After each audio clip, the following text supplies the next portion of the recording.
So today I'll be talking about the final draft of the paper for senior seminar. So the paper that is being discussed is how exercise affects cognitive declines in older adults with dementia. So to begin the paper, I discussed what dementia is, what must be affected, and what must be affected in order to be diagnosed with dementia.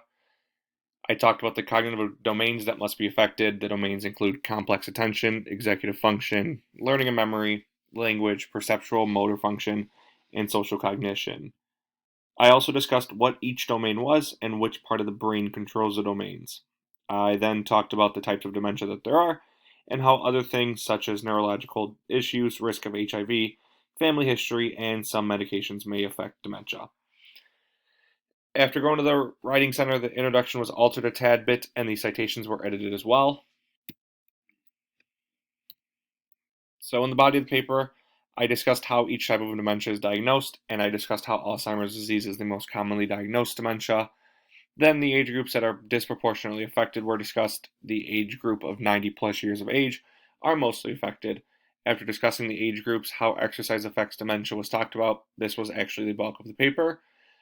After talking about that, exercise affecting activities of daily living, affecting brain function, and improving strength were the most discussed topics. Another thing that was discussed was how the issues such as diabetes and hypertension can affect dementia. So, in the conclusion, how different settings must deal with dementia differently was discussed. These include nursing homes, long-term care facilities, and hospitals. Then, how exercise affects people with dementia and their caregivers were discussed. Finally, the paper was tied all together, and how beneficial exercise is to caring for people with dementia was discussed. Not many changes were made from the first draft to now, just the in-text citations and the introduction were edited. So just another part of the paper. First, the table of contents was found, and the table of contents is just lists where each part of the paper can be found. Then the outline was found. The outline states what's going to be discussed throughout the paper. Then the abstract. The abstract gives a short overview of what the results were and the main points found in the essay. The table of contents, the outline, and the abstract were found before the actual paper was found.